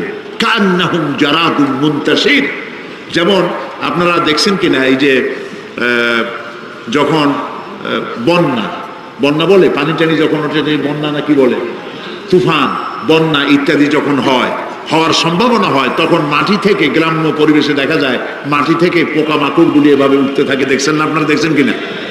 পাখাওয়ালা পিঁপড়াগুলি এইভাবে সব উঠতে থাকে। কান্নাহুম জারাদুম মুনতাশির, এইভাবে করে পোকামাকড় পতঙ্গগুলি যেভাবে মাটি থেকে উদ্গত হতে থাকে, সমস্ত খবরগুলি থেকে মানুষগুলি এভাবে উদ্গত হয়ে যাবে। তবে হ্যাঁ, আপনারা একটা প্রশ্ন করতে পারেন যে কবর দিয়ে সব উঠবে, কিন্তু যে মানুষের বাগে খাইছে তার কি হবে? যে মানুষ আগুনে পড়ে গেছে তার কি হবে? যে নদীর মধ্যে ডুবে গেছে তার কি হবে? যে কুমিরের পেটে চলে গেছে তার কি হবে? এরকম একটা প্রশ্ন আপনারা করতে পারেন। কবর কাকে বলে সেটা আমাদের জানতে হবে। কবর শুধু মাটির গর্তটাকেই কবর বলা হয় না, এটি আলমে বারজাখ, এটি পর্দা, এটা জবনিকা। মৃত্যুর পরের জীবনটাই হলো আলমে আখিরাত পর্যন্ত যাইতে যে জীবনটা লাগে, যে একটি সময় আছে, এই সময়টার নামটাই হলো কবর। সেটা গর্তের মধ্যে হইতে পারে, মাটির মধ্যে, সেটা বাঘের পেটে হতে পারে, সেটা কুমিরের পেটে হতে পারে, সেটা পানিতে পচে যেতে পারে, এটা কোনো বিষয় না। আল্লাহ পাক উঠাতে চাইবেন এবং সমস্ত কিছুকে কিয়ামতের দিন আল্লাহ রাব্বুল আলামিন তার দরবারে হাজির করবে। তাহলে আমরা বুঝতে পারলাম যে কিয়ামত যে হবে এই ব্যাপারে কোনো সন্দেহের অবকাশ না। এখন ওই কিয়ামতের দিন আল্লাহ রাব্বুল আলামিন আমাদের বিচার নেবেন, হিসাব করবেন। দুনিয়ায় যে পরীক্ষা দিয়েছিলাম, এই পরীক্ষায় যদি কেউ একবার ফেল করে, আর একবার পরীক্ষা দিয়ে পাশ করার সুযোগ আছে। আরো একবার যদি ফেল করে, আবার পরীক্ষা দিয়ে পাশ করার সুযোগ আছে। 10 বার পরীক্ষা দিবেন, 10 বার ফেল করবেন। 100 বার পরীক্ষা দিবেন, 100 বার ফেল করবেন, তারপরেও আবার পরীক্ষা দেওয়ার সুযোগ আছে। কিন্তু কিয়ামতের ময়দানে যদি কোনো মানুষ তার জীবনের পরীক্ষায় যদি ফেল করে, দ্বিতীয়বার পরীক্ষা দিয়া পাশ করার আর কোনো সুযোগ নাই। এই পৃথিবীতে জজ কোর্টে কেউ হেরে গেল, হাইকোর্টে আপিল করার সুযোগ আছে। হাইকোর্টে যদি হেরে যায়, সুপ্রিম কোর্টে কেস করে জেতার সুযোগ আছে, আপিল করার সুযোগ আছে। সুপ্রিম কোর্টেও হেরে গেল, প্রেসিডেন্টের কাছে জীবন ভিক্ষা চাওয়া যাইতে পারে।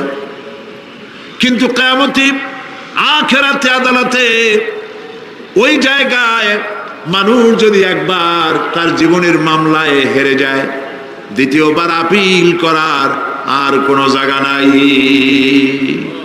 কঠিন জায়গা, সেই জায়গা হবে এবং সেখানে সবাইকে উঠতেই হবে।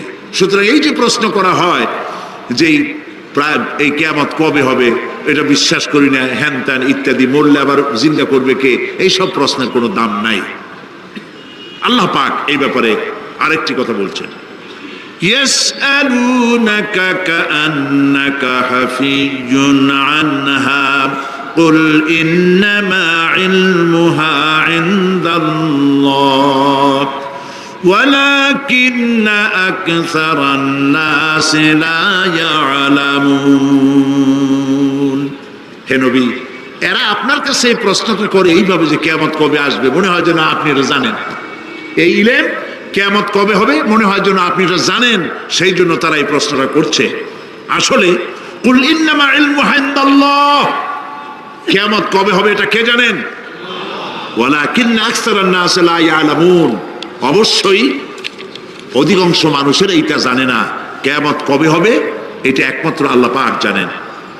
পরকালের জীবন যে হবে এতে কোনো সন্দেহ নাই, সেই ব্যাপারে আল্লাহ পাক বলছেন আআনতুম আশাদ্দু খালকান আমিস সামাউ বানাহা, তোমরা যে পুনরুত্থান সম্পর্কে অস্বীকার করো, এবার চিন্তা করো তোমারে বানানো কঠিন না ওই মহা আকাশটা বানানো কঠিন? কোনটা কঠিন বলেন না আপনারা, কোনটা কঠিন? আপনারা একটু তাকায় দেখেন তো, এই যে বিশাল প্যান্ডেল, এই প্যান্ডেলে খুঁটি আছে না নাই? আছে কি না? কতগুলো খুঁটি গুনতে আপনার আধা ঘন্টা খানেক সময় লাগবে, ঠিক না? এই একটা প্যান্ডেল বানাতে যদি এতগুলি খুঁটি লাগে, তাহলে বিশাল আকাশে যদি এইরকম খুঁটি লাগতো আকাশটারে ঝুলায় রাখার জন্য, তাহলে চিন্তা করেন তো খুঁটির জ্বালায় গাড়ি চালানো যাইতো? আছে কোনো খুঁটি? জোরে বলেন আছে? নাই। ওই আকাশটাকে আল্লাহ পাক বলছেন আনতুম আশাদ্দু খালকান আমিস সামাউ বানাহা, তোমারে বানানো কঠিন নয় বিশাল আকাশ বানানো কঠিন? কোনটা কঠিন ছিল? তো ওই আকাশটা বানানোই তো আল্লাহ পাকের কাছে সহজ হয়ে গেছে। তাহলে তোমারে একবার বানাইয়া যে একবার বানাতে পেরেছেন তিনি আবার চিন্তা করতে পারবেন না, এই চিন্তা কেন করো? আল্লাহ রাব্বুল আলামিন কোরআনে কারীমের ভিতরে পরিষ্কার করে বলেছেন, ওরা বলে কাফের বেঈমানেরা বলে ক্বালা মাইয়ুশিল ইযামা ওয়া হিয়া রামীম, আমাদের হাড় গোড় যখন পচে যাবে গলে যাবে কে আমাদের জিন্দা করবে? জবাবে আল্লাহ পাক বলেন, হে নবী আপনি বলুন কুল ইউহইয়াল্লাযী আনশাহা আউওয়ালা মাররা, আপনি বলে দিন যে আল্লাহ রাব্বুল আলামিন একবার তোমাকে সৃষ্টি করেছেন, প্রথমবার যিনি সৃষ্টি করেছেন দ্বিতীয়বার মৃত্যুর পরে আবার তিনি জিন্দা করবেন। কেন বিশ্বাস করো না? সুতরাং এই যে আল্লাহ পাক মানুষকে মৃত্যু জীবন দিয়েছেন, এই জীবনের পরে মৃত্যু, মৃত্যুর পরে আবার আমাদের সকলকে উঠতে হবে এবং আল্লাহ পাকের দরবারে আমাদেরকে উপস্থিত হতে হবে। এই কথাগুলি যারা অস্বীকার করে, পরকাল যারা মানে না, তাদের সম্পর্কে আল্লাহ পাক বলছেন والذين كذبوا بآياتنا ولقاء الآخرة حبطت أعمالهم, আল্লাহ পাক বলেন যারা পরকালকে অস্বীকার করেছে, আখিরাত যারা মানে না, তাদের জিন্দেগীর সকল আমলগুলিকে আল্লাহ পাক বরবাদ করে দিবেন। পরকালের বিশ্বাসের উপরে ভিত্তি করেই মানুষের চরিত্র ভালো হইতে বলেন পারে। একটা দৃষ্টান্ত দেই, একটা দৃষ্টান্ত। এই যে যারা চুরি করে, ডাকাতি করে, সন্ত্রাস করে মানুষ মারে, এখন তো আল্লাহর রহমতে সন্ত্রাস বন্ধ হয়েছে, হয় নাই? হয়েছে কিনা? সন্ত্রাস বন্ধ হয়েছে, আলহামদুলিল্লাহ বলে। এই সন্ত্রাসগুলি করে কি জন্যে? এদের ধারণা নাই যে আল্লাহ পাক আমাদেরকে উঠাইতে পারবে, আমাদের মৃত্যু হবে, পরকালের চিন্তা নাই বলেই তারা এই কাজটা করে।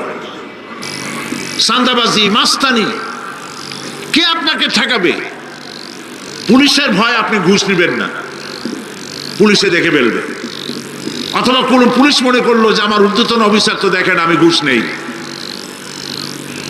এরা যাতে অন্যায় না করে, অফিসাররা, গভর্নমেন্টের লোকেরা অন্যায় না করে, জনগণ অন্যায় না করে, সেই জন্য এন্টি করাপশন ডিপার্টমেন্ট রাখা হয়েছে, দুর্নীতি দমন বিভাগ। দুর্নীতি যাতে না করে সেই জন্য দুর্নীতি দমন বিভাগ। দুর্নীতি দমন বিভাগ যেন দুর্নীতি না করে সেজন্য এন্টি করাপশন। এখন দুর্নীতি যাতে না হয় ওই দমন বিভাগের দুর্নীতি বন্ধ করার জন্য যারে বানানো হলো, তারাও যাতে আবার দুর্নীতি না করে সেই জন্য এন্টি করাপশন। কত এন্টি বানাবেন? কর শিখাইতে পারবেন না, ঠেকাতে পারবেন না। পুলিশ দিয়া, বিডিআর দিয়া, আর্মি দিয়া পিটাইয়া, ঠ্যাঙ্গাইয়া, মাইরের সাথে লুলা বানাইয়াও মানুষের চরিত্র ভালো বানাইতে পারবেন না। মানুষের চরিত্র কেমনে ভালো বানানো হবে? 5 কোটি টাকা বলে যে হুজুর অমুক অফিসার খুব ভালো, টাকা পয়সা খায় না। আরে ভাই কত খায় না তাই কর, কদ্দুর হইলে খায়, এরকম লোক আছে। তবে হ্যাঁ, আল্লাহর মেহেরবানি ভালো অফিসারও আছে, আলহামদুলিল্লাহ বলে। আমাদের দেশে ভালো অফিসার, জোরে কন আলহামদুলিল্লাহ বলে। সেই জন্য রাতের আধারে কোটি কোটি টাকার অফার আসছে, কেউ দেখে না এইখান থেকে, এই টাকার খাওয়া থেকে, অথবা জেনা করা থেকে, অথবা মদ পান করা থেকে গোল্ডেন অপরচুনিটি, সুযোগ আসছে, জেনা করা যায়, মদ খাওয়া যায়, টাকা নেওয়া যায়, অবৈধ টাকা। এই অপরাধ থেকে বাঁচাতে পারে একমাত্র পরকালের জবাবদিহিতা, আখিরাতের ভয়। আল্লাহর কাছে আমাকে জবাবদিহি করতে হবে, এই ভয় ছাড়া আর কোনো কিছুই মানুষের এই বিপদ থেকে মানুষের চরিত্র ভালো বানাইতে পারে না। মানুষের চরিত্র ভালো বানাবার জন্য এটাই হচ্ছে একমাত্র পথ।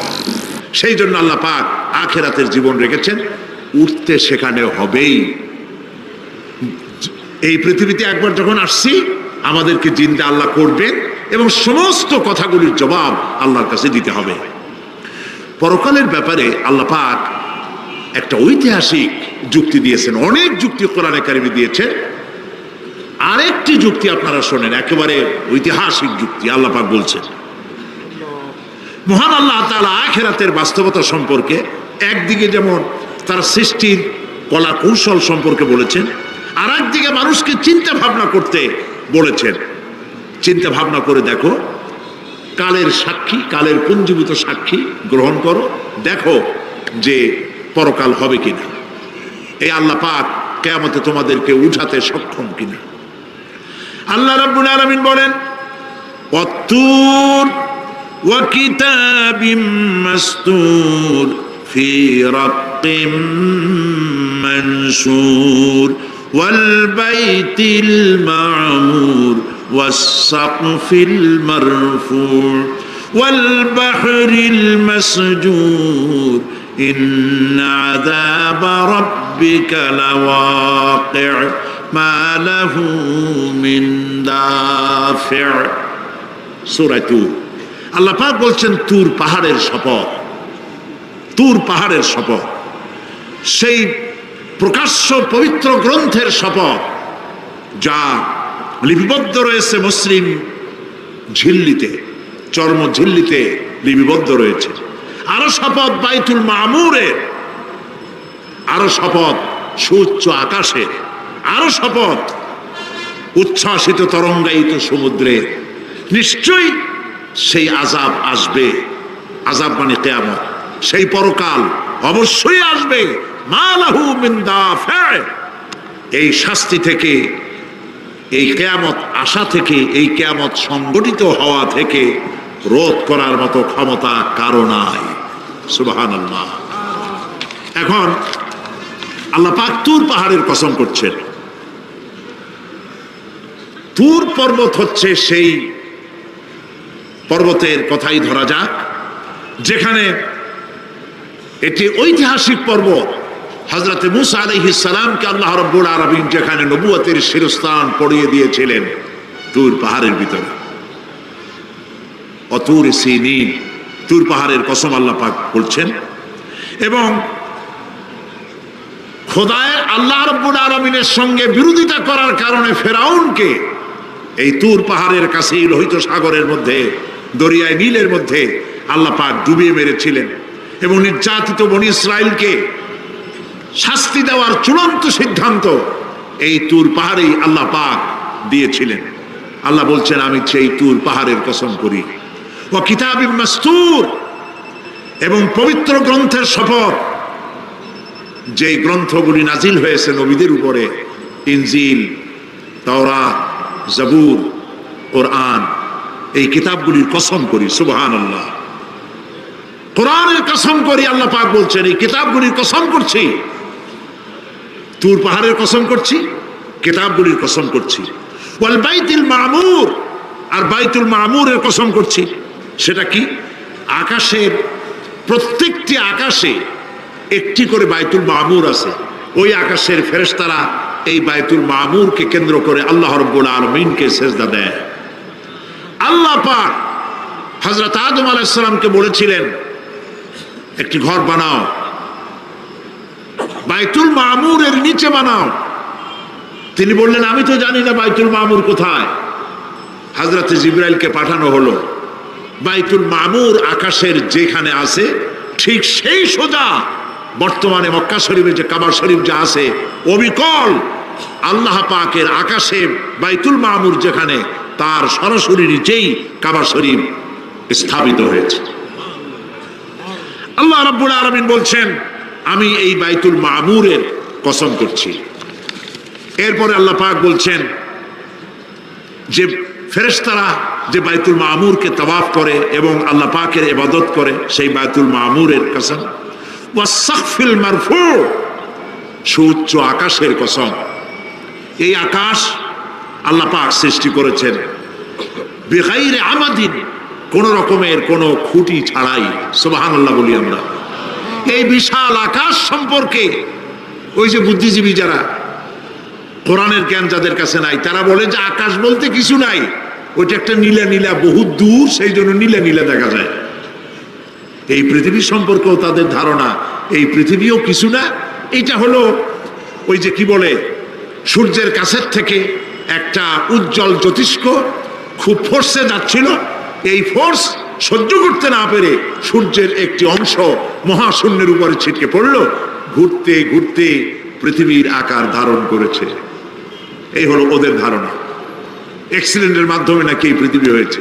মূল কথা হলো এইভাবে করে যদি কোনো একটা গ্রহ উজ্জ্বল জ্যোতিষ্ক যাওয়ার কারণে পৃথিবী হয়ে থাকে, তাহলে এখন তো পৃথিবীতে মানুষ ধরতেছে না, মানুষ তো অনেক বেশি বেড়ে গেছে, তাহলে আর একটা জ্যোতিষ্ক দয়া করে সূর্যের পাশ দিয়ে যাইয়া আর একটা খণ্ড হালাই দিয়া আর একটা পৃথিবী বানায় না কেন?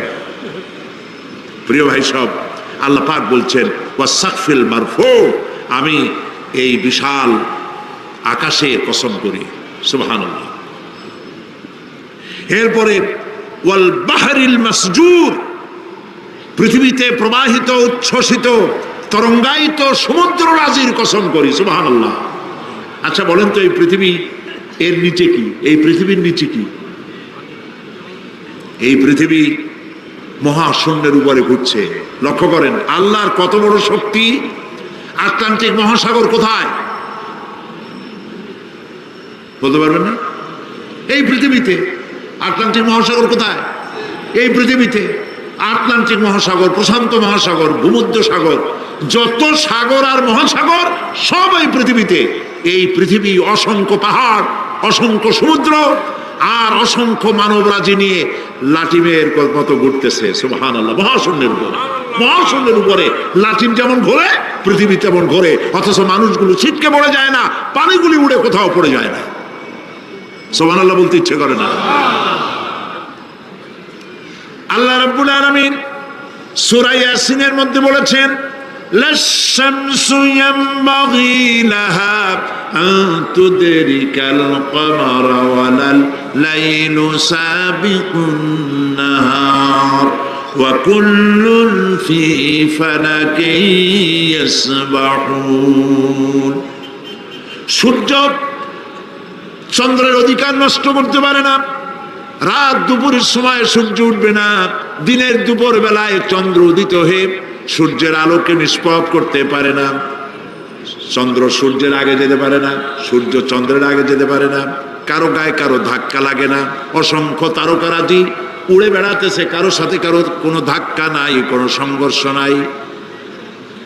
মহাশূন্যের উপরে সূর্য চন্দ্র যেমন ঘোরে, ওয়া কুল্লুন ফি ফালাকি ইয়াসবাহুন, চাঁদ আর সূর্য যেমন ঘোরে, মহাশূন্যে যা আছে তাও ঘোরে। এই পৃথিবীটা মহাশূন্যের উপরে, গোটা পৃথিবী সমস্ত সমুদ্র আর মহাসমুদ্র নিয়ে সব ঘুরতেছে। সুবহানাল্লাহ। ওয়াল বাহরিল মাসজুর, তরঙ্গায়িত উচ্ছ্বসিত সমুদ্র রাজির কসম করি। সমুদ্র সন্দ্বীপ যাওয়ার সময় কেমন অবস্থা হয় যদি তুফানে পড়ে? দাল্লা মান তাদউনা ইল্লা ইয়াহু, সকলের কথা মানুষ ভুলে যায়। মৌজুন কাল জিবাল, পাহাড়ের মতো যখন ঢেউগুলো আসতে থাকে সবাই সব ভুলে যায়, তখন মনে পড়ে শুধু আল্লাহ। কি মনে পড়ে? আল্লাহ। আল্লাহ কত বড়, সমুদ্রের কাছে যাই দেখেন সুবহানাল্লাহ। এই বিশাল বিশাল সমুদ্র রাজির কসম করছি। এতগুলি কসম করে আল্লাহ পাক কোরআনে কারীমের মধ্যে বলছেন, দেখো এই সব জিনিসগুলি আমি সৃষ্টি করেছি, আর এই জিনিসগুলির কসম করে বলছি সেই পরকাল অবশ্যই অনুষ্ঠিত হবে, সেই আযাব আসবে, কেউ এই পরকাল অনুষ্ঠিত হওয়া থেকে কেউ ফিরাইয়া রাখতে পারবে না। এখন তোমরা প্রশ্ন করতেছো আল্লাযী ফীহি আল্লাযী হুম ফীহি মুখতালিফুন, এই ব্যাপারে তোমরা ইখতিলাফ করতেছো, মতবিরোধ করতেছো, ঠাট্টা করতেছো, বিদ্রূপ করতেছো। কাল্লা সায়ালামুন, অবশ্যই তোমরা জানতে পারবে। সুম্মা কাল্লা সায়ালামুন, অবশ্যই তোমরা জানতে পারবে সেই পরকাল হবে, এতে কোনো সন্দেহ নাই। সুবহানাল্লাহ। এখন ওই পরকাল কিভাবে হবে, কেমনে অনুষ্ঠিত হবে, সে কথাগুলি আমি আগামীকাল আপনাদের সামনে আলোচনা করব ইনশাআল্লাহ। দাঁড়ানো ভাইরা একটু বসেন, দাঁড়ানো যত ভাইরা আছেন মেহেরবানি করে সবাই বসেন, আর একটু জিকির করেন লা ইলাহা ইল্লাল্লাহ, লা ইলাহা ইল্লাল্লাহ, জোরে পড়েন লা ইলাহা ইল্লাল্লাহ। আলহামদুলিল্লাহ, আজকে প্রথম দিনেই এটি কোরআনে কারীমের তাফসীরের মাহফিলের রওনক, মকবুলিয়াতের একটি নমুনা।